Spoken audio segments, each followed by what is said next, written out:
സാങ്കേതിക സർവകലാശാല, ഡിജിറ്റൽ സർവകലാശാല VC നിയമനവുമായി ബന്ധപ്പെട്ട കേസുകൾ നടത്താൻ വേണ്ടി ചാൻസലർ സുപ്രീം കോടതിയിൽ പോയിരുന്നു. വലിയ തിരിച്ചടി നേരിടേണ്ടി വന്നത് നമ്മൾ കണ്ടതാണ്. പക്ഷേ കഴിഞ്ഞ ദിവസം ചാൻസലർ പറഞ്ഞത് ആ പണം സർവകലാശാല നൽകണമെന്നാണ് പറഞ്ഞത്. എന്നാൽ അതിനെതിരെ ശക്തമായ നിലപാട് സ്വീകരിക്കുന്നത് നമ്മൾ കണ്ടു. ഇപ്പോൾ KTUവിൽ നിന്ന് സിൻഡിക്കേറ്റിന്റെ ഒരു ശക്തമായ നിലപാട് വന്നിരിക്കുകയാണ്.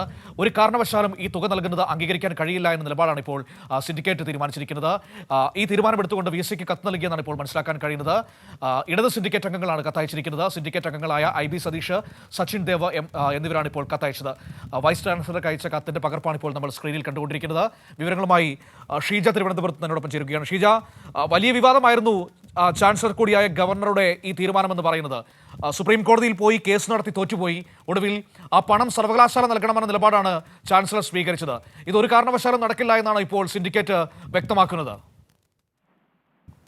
തീർച്ചയായും മനു, അതായത് ഗവർണർ ചാൻസലർ കൂടിയായിട്ടുള്ള ഗവർണർ സുപ്രീം കോടതിയിലാണ് താൽക്കാലിക VC നിയമനവുമായി ബന്ധപ്പെട്ട് പോയതും അതിന്റെ ചെലവ്, അതായത് 11 ലക്ഷം രൂപ അത് 2 സർവകലാശാലകളും, ഡിജിറ്റൽ സർവകലാശാലയും സാങ്കേതിക സർവകലാശാലയും ചേർന്ന് നൽകണം എന്ന് ആവശ്യപ്പെട്ടത്. പക്ഷേ ഇത് അംഗീകരിക്കാൻ സാധിക്കില്ല എന്നുള്ള ശക്തമായ നിലപാട് തന്നെയാണ് ഇപ്പോൾ സാങ്കേതിക സർവകലാശാലയിലെ ഇടത് സിൻഡിക്കേറ്റ് അംഗങ്ങൾ കൈക്കൊണ്ടിരിക്കുന്നത്. അവർ ഈ കാര്യം ചൂണ്ടിക്കാണിച്ചുകൊണ്ട് VCക്ക് കത്തയക്കുകയും ചെയ്തിട്ടുണ്ട്. അതായത് സിൻഡിക്കേറ്റ് ചേരാതെ പണം നൽകരുത് എന്നുള്ളൊരു നിർദ്ദേശം തന്നെയാണ് VCക്ക് നൽകിയിരിക്കുന്നത്.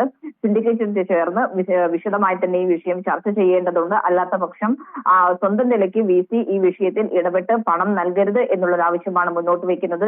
സിൻഡിക്കേറ്റ് അംഗങ്ങളായിട്ടുള്ള IB സതീഷും സച്ചിൻ ദേവുമാണ് ഈ കത്ത് VCക്ക് അയച്ചിരിക്കുന്നത്. ഏതായാലും സുപ്രീം കോടതിയിൽ ചെലവായ തുക, അതുമായി ബന്ധപ്പെട്ടുള്ള കാര്യത്തിൽ ചാൻസലറുടേതായിട്ടുള്ള സ്വന്തം നിലയ്ക്ക് ഹൈക്കോടതിയിൽ നിന്ന് തിരിച്ചടി നേരിട്ടപ്പോൾ സുപ്രീം കോടതിയിൽ പോയത്. അതിന് സർവകലാശാല ഏത് രീതിയിലാണ് പണം നൽകേണ്ടി വരുന്നത് എന്നുള്ളത് തന്നെയാണ് പ്രധാനമായും ഇവർ ഉന്നയിക്കുന്ന വിഷയം എന്ന് പറയുന്നത്. അതുകൊണ്ട് ഈ വിഷയം വിശദമായി ചർച്ച ചെയ്യാതെ ഇതിൽ ഒരു തരത്തിലുള്ള തുടർ നടപടിയും ഉണ്ടാകാൻ പാടില്ല എന്ന് തന്നെയാണ് കത്തിലൂടെ അവർ ആവശ്യപ്പെടുന്നത്. മനു. ഓക്കെ ഷീജ, തിരുവനന്തപുരത്ത് നിന്ന് ഷീജയാണ് വിവരങ്ങൾ നമുക്ക് നൽകിയത്.